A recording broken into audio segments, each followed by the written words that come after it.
Welcome back, everybody. This is Brothermutant here. Sorry for the delay between videos, guys, but this is the next video for the Illusionist build. I had to make a hard decision, and I really had to hem and haw over it for quite some time. Basically, what we're going to do here is I'm going to show you the finished build, the spells that we picked as we leveled up, of course, the feats that we grabbed. They'll change, and the reason for the hard choice was I did not like certain aspects of the Illusionist Enchanter build. For instance, I didn't particularly care for wasting 2 feats on spell focus, greater spell focus for enchantment.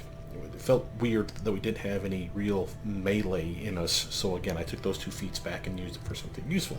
So I literally slapped ourselves together a character, I think this is the save file, let's take a look, where we don't go enchantment. We still get enchantment spells, but we're not going to capitalize on it. Now if you didn't like that idea either, remember, I went Illusionist as the primary, so we're going to get +7 to our illusion spells by the end of the build, which is really, really nice for us. Let's take a look at our character sheet, make sure I got the right one. Yeah, so I have Piranha Strike now, and I have Arcane Strike. Those are the 2 feats that I basically recycled back in to get rid of Spell Focus and Greater Spell Focus Enchantment. If you don't like that, and you didn't think that you really needed the melee abilities, again, viable. It's still not great. And again, if you're on a team, it's not that big a deal, but if you're trying to solo some stuff or feel like the badass, you're definitely not going to feel like a badass without these 2 things in your repertoire, in my opinion. But if you wanted to do spell focus, greater spell focus, and something besides enchantment, you could have gone Evoker. Again, we're half illusion, half evoker. I would have been fine with that. You wouldn't have had as much of a bonus to evocation spells, a +4 versus the +7 that we have on the illusion side of things, but still a solid choice in my opinion.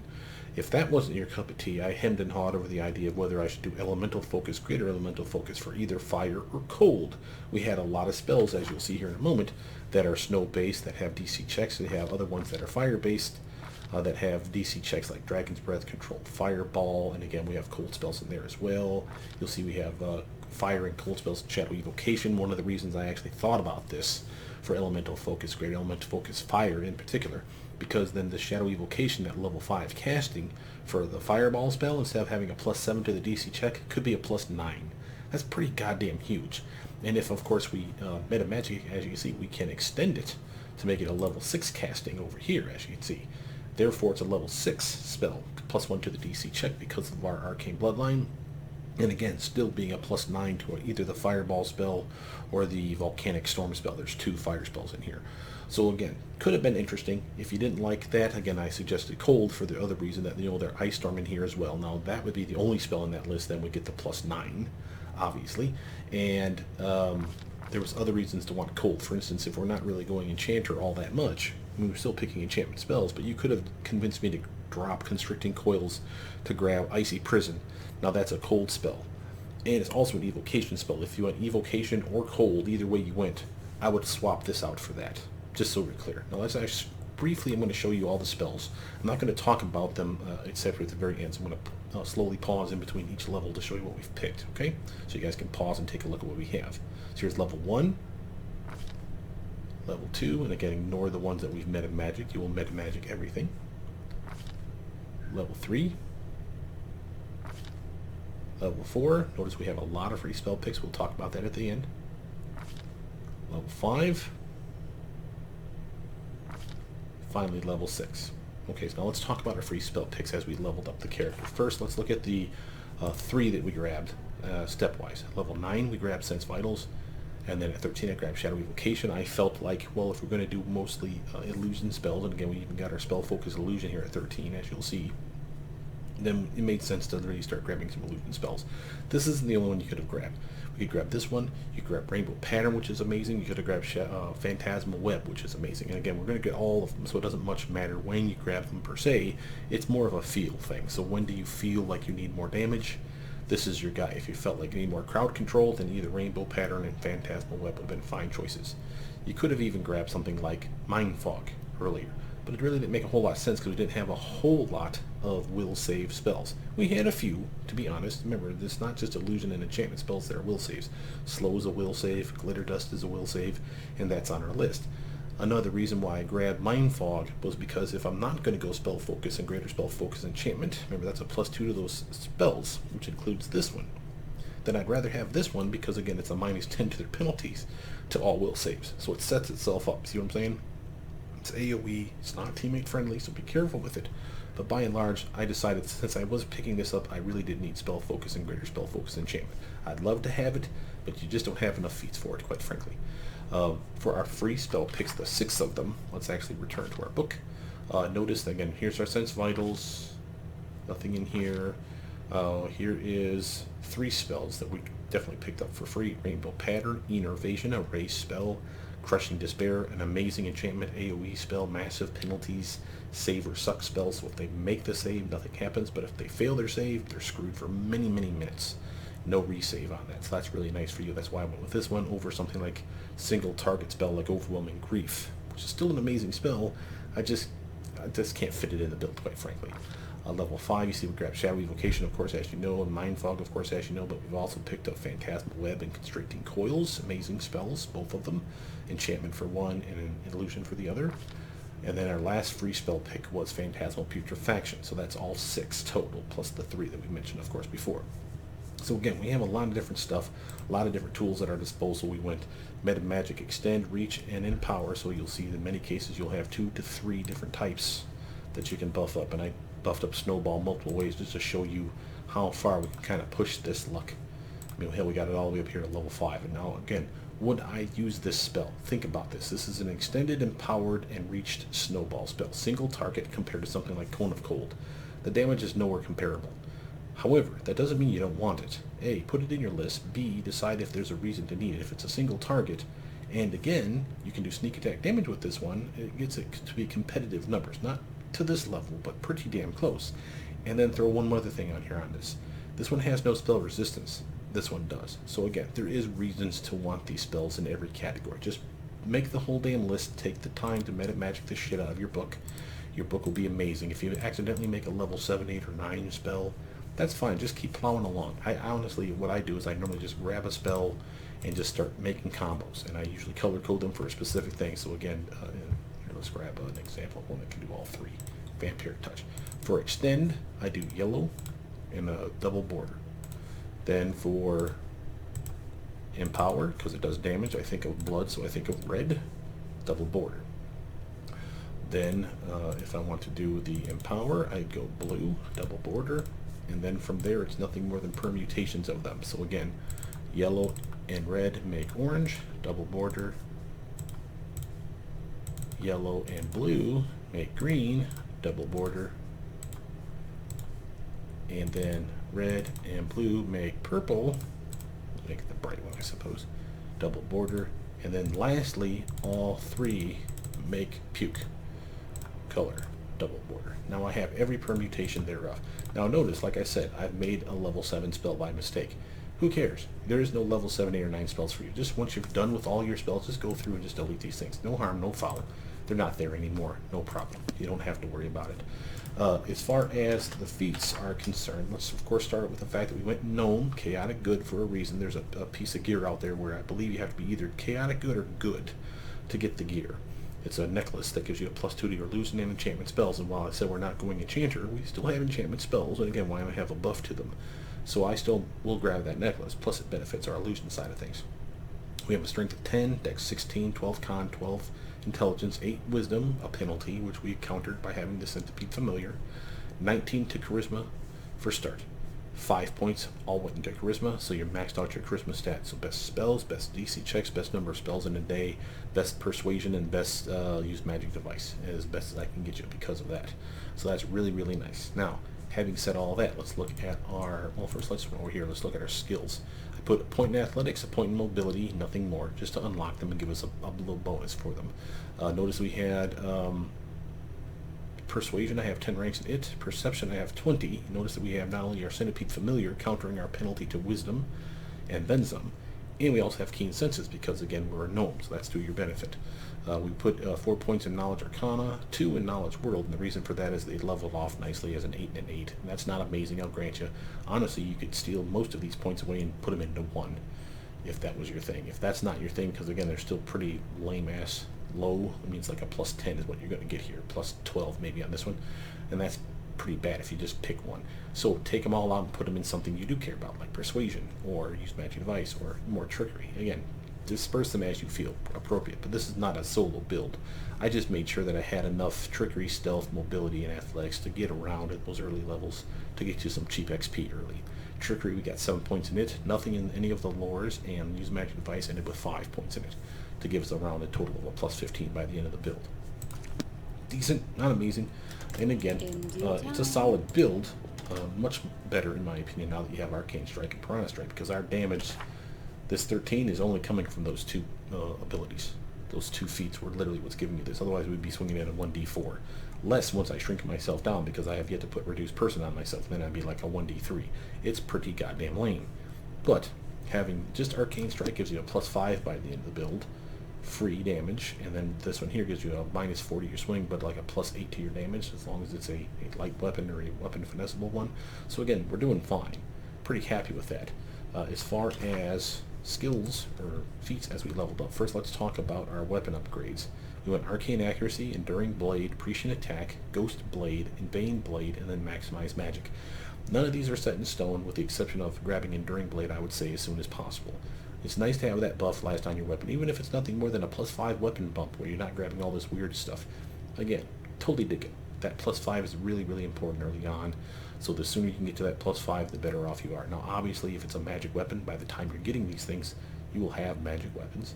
Make sure that you're making it a flame weapon plus 4, or a keen weapon plus 4, or whatever, because again, remember, you can only have a plus 5 total. Remember, it literally spells it out in, is it in this guy here? Stacking with the existing weapon enhancement to a maximum of plus 5. Multiple uses of the ability do not stack, and again, a plus 5 is the best sort of case scenario that you have. So if it's already a plus 5 weapon, buffing it with just this isn't doing you any good. You might as well make it a Flaming Frost Shot Keen Weapon of Bane, because then at least you're getting something out of those plus 5s that you're missing. So again, look into that. That's definitely important. But I highly recommend Arcane Accuracy and Prescient Attack. I got Prescient Attack early. Why did I get it earlier than Ghost Blade? First, why Arcane Accuracy? Because again, sometimes Dexterity is not going to be the problem. It's going to be that they're fully armored up, especially early on. And again, I'd rather have Arcane Accuracy. If you wanted Wand Wielder, hey man, rock that shit. I'm not going to stop you. Same with Maximize Magic at the end. That's just my go-to. If you wanted to get Wand Wielder and Wand Mastery or whatever, hey man, you can totally do that on this build. It's definitely viable. You don't have strength for shit, so when you're using a staff, that doesn't do you much good. But wands are still solid choices, and why not have them be something you can cast from a wand and attack with your weapon? That's what Wand Wielder and Wand Mastery are going to do for you, plus bumping the DC check on those wand spells. So it's a total viable choice. I just like this because I know I hate missing, and again, I routinely, at the end of the day, I'll find that my character, even on a team, has literally so many arcane pool points, or in this case, Eldritch pool points, left over that it's ridiculous. Well, I could have put them to good use by doing stuff like this. Activating this, making sure for one combat round it hits. Not as useful early, I will grant you, but when you start getting 2, 3, 4 swings in a combat round, this comes in super, super handy. So does this, of course. I got this at 9. Why at 9 instead of down here at 12? Because again, we're going to get Sense Vitals, and this allows me to do sneak attack damage because they're flat-footed. Now, yes, I know that we're getting greater invisibility here at level 10, and that's a hop, skip, and a jump away, but I know me. I'd rather know that I have sneak attack potential, boom, sewed up right now. And then, this is where you get the greater invis. This is still useful in many other ways that have nothing to do with sneak attack damage. Remember, a flat-footed opponent is just easier to hit in general. So again, really, really useful. So again, I will totally use an ability like this. I don't mind pushing Ghost Blade back a little bit. Now maybe that's a mistake. I haven't gotten so far in the game where I've needed the Ghost Blade to be out per se.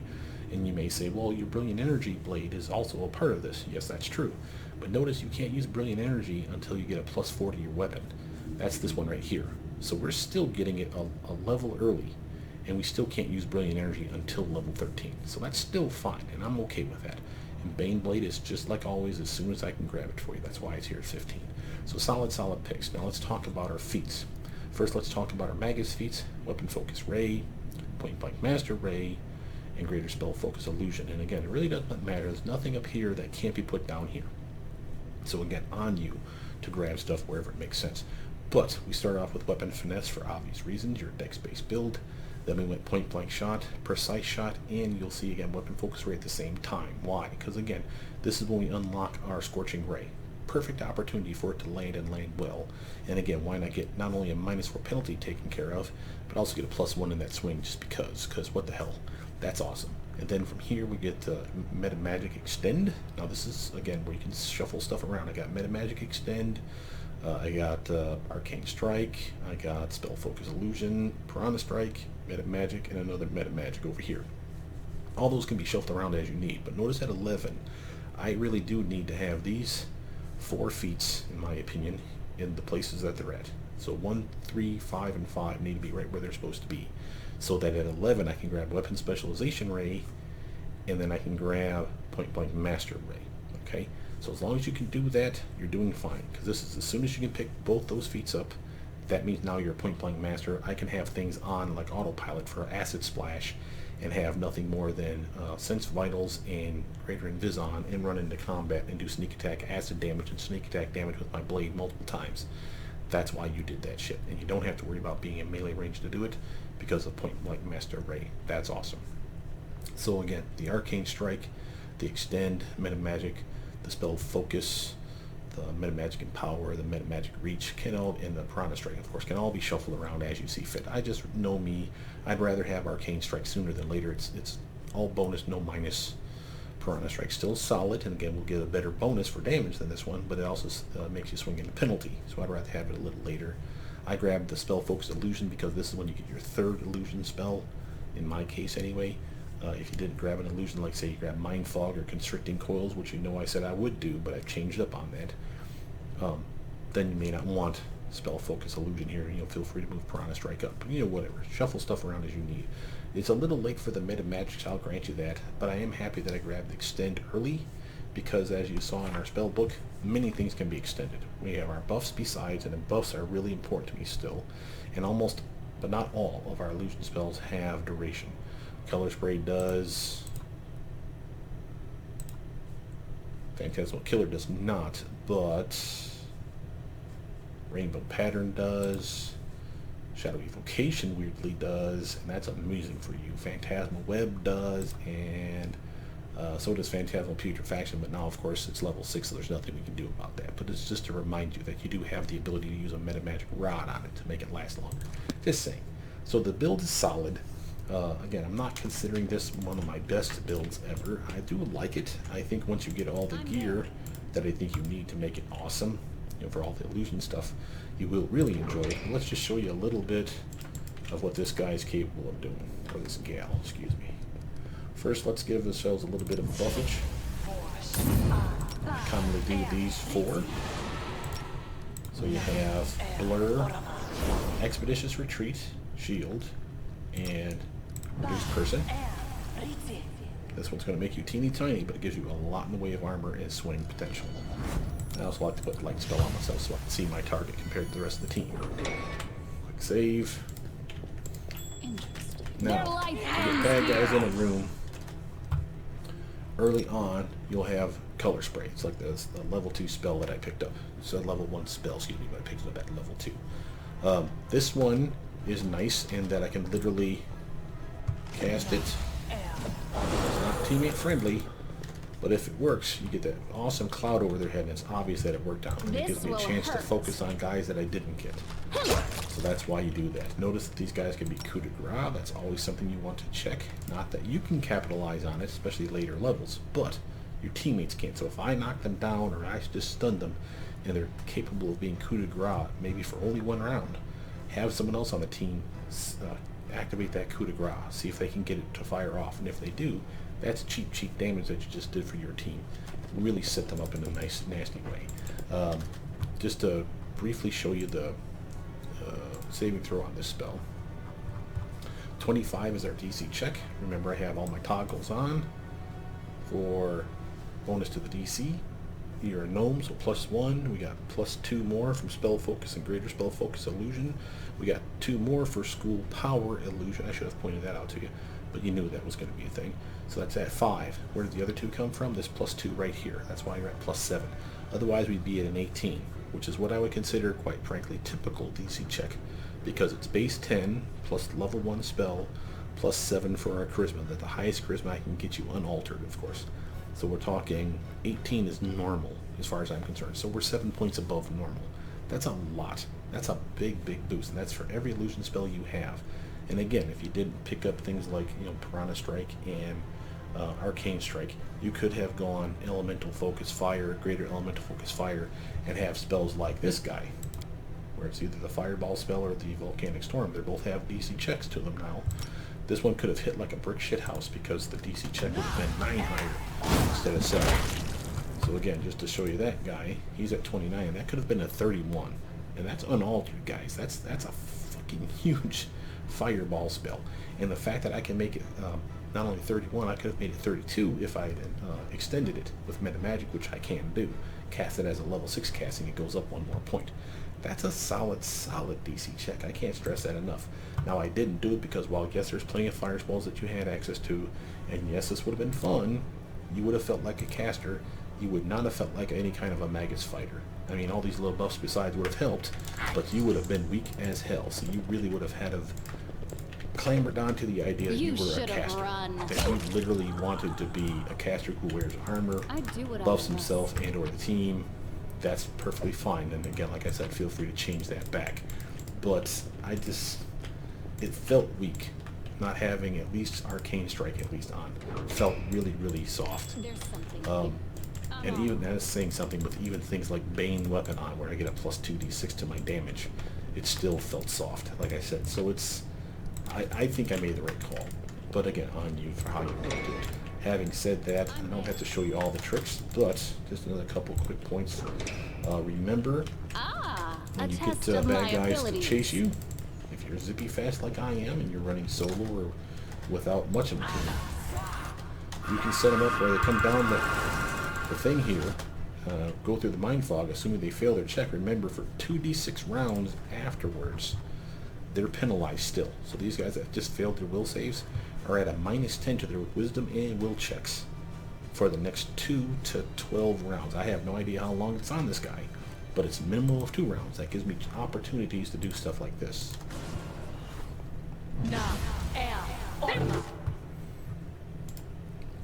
-10. Again, a nat 20 would have screwed us, and that's always going to be a thing for these illusion and enchantment spells, guys. But I'm real happy with the fact that he was at a -10 to his penalty here. Now again, that's not the same for the Fortitude. You'll notice he has no penalty to that. It's just for wisdom or will saves, which is the first part of that check. But I could have just as easily hit him with something like Constricted Coils, or say his next idiot friend over here. And again, that guy failed it. He's at a -10. And he'll continue to fail that. And again, a nat 20 is going to screw me, but I think I'll be okay. If I need to soften him up, I could have done like so with my Crushing Despair to make not friendly.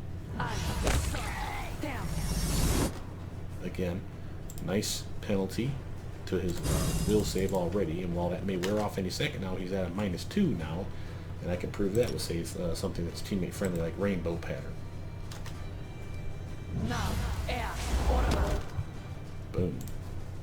Yeah, the Mind Fog was still on him, and another penalty from Crushing Despair, and that's going to be on him for several minutes. Mind Fog may wear off any second now, but this one's on him for basically the fight. I mean, you could damn near clear the map, come back and kill him at this level of 20. That's a 20-minute penalty he's on. So again, he is susceptible. We've done our due diligence, is my point. And again, I don't have to show you everything, but to remind you things that there's amazing spells like Innervation on our list for a reason. It's a race spell that you really capitalize on. A massive penalty. There's no save to it, so you gotta love that. We're a ray caster anyway, point blank master for all intents and purposes. So again, we have a really good chance of making sure stuff like this lands in melee combat. So if you got a really tough fighting son of a bitch on your hands, and you just need to soften them up for like that killing blow, some other spell that you're gonna beam them in the face that has a saving throw that you're not sure is gonna land, hit them with an Innervation once, twice, 3 times a lady. Maximize magic on that shit so it guarantees to be level -4 like this. As long as he's susceptible to it, boom, he's at a massive -4 penalty, and they stack. So that's an amazing spell. We don't have many castings at this level, but that's why we have things like Metamagic, baby. So again, I can cast this as an extended version, so at level 5. I could cast this as a reached version, so it shoots farther at level 5. I could cast this as a empowered version at level 6, so it does 1d4 times 1.5 negative levels, or I could just be a complete tool and just extend it and reach it, and it's still level 6, as you can see. That's the green category. So I have the normal casting, 2 different kinds of castings at level 5, and weirdly 2 different kinds of castings at level 6, and you better believe I'm going to capitalize on that shit when I do stuff like maximize magic and empower. -6 to its levels guaranteed. So long as it hits and he's not, immune to level drain or spell resistance or anything like that, he's going to take, oh, it's not affected by, oh, that's maximize magic. I was about to say, there it is, affected by spell resistance. So if spell resistance kicks in, or he just happens to be immune to negative levels, that's not going to do you any good. But you'll see that quickly. So don't spam 3 or 4 spells on the guy. But if it does land and it clearly works, hit him 2 or 3 times with the maximized and powered version of that. That's a -6 to his levels. He goes from -6 to minus and minus some more, and then before too long, if he's at 0 or negative levels, he dies. Period. So again, the spell alone is capable of killing, let alone softening them up for massive penalties to their saves. So's Mind Fog for will saves / wisdom checks. Sirocco will help you out for crowd control, so things like Web and Phantasmal Web. Sadly, and this is the only real downside of this build in my opinion, because I needed Reduced Person and all this other fun stuff, we don't have Grease. I kind of make up for it in my opinion by having both Web and Glitter Dust, but that may be overkill, and again you notice that we do not have Acid Arrow. So again, I would keep Web, I would get rid of Glitter Dust. But notice that again, Glitter Dust is a will check. So again, I could have blinded those guys as they came through that cloud. They're at a -10 penalty to their save. This has a better chance of landing. So would Slow Spell, it's a will save, again a better chance of it landing. So again, just because you have Mind Fog doesn't mean it's only for your illusion and enchantment spells. And that's all I really had for you guys. I know this video is a little shorter. Hopefully you guys are happy about that. I do apologize for not giving you guys something sooner. I really have been busy with stuff. Part of this was also to kind of step away from the game a little bit, because I needed, quite frankly, a break. So to cleanse my palate, I started playing COH on the side a little bit. I know I'm cheating on you with games. But this is all I really want to show you. Again, you're a solid Raycaster, and again, I did grab, just to go once more over spells, I did grab, where did you go? Umbral Strike and Hellfire Ray. And again, I still maintain that Umbral Strike is a solid pick. If you didn't like that, grab yourself Acid Fog. Get yourself Dragon's Kind 1. I don't take it because, again, I know it's more for a strength-based build. We're not. We're a Dex-based build, so it seems weird to me. But Acid Fog's solid. I would not hesitate one moment to grab Acid Fog. It's a solid pick. I just prefer Chain Lightning. If I could get both, I'd grab both. But I still maintain that Umbral Strike you'll have fun with. It's cold damage / negative, so it's different damage types than Hellfire Ray, which is unholy and fire. And while it doesn't do as much damage, if they're resistant to fire, then it gets close again. It's a single target hit, so again, you only have to hit once, not 3 separate times to make it work. To get full damage, I mean. And the save is a problem, so sure, there's that. But we still have a +2 to all of our spell checks because of our toggle. And when you hit them with this thing, it ignores everything except for total concealment. So that's kind of cool. Kind of dug that. The fact that I can blind single target, that was kind of neat too. So I'm like, what the hell, I'll grab something different. And again, it's just a different Ray spell. So, again, if you don't like it, swap it out. But with that, that's all I had to show for you guys today. My name's Brothermutant. Please like, subscribe, comment down below, tell me what you guys think. I'll see you guys soon. Bye now.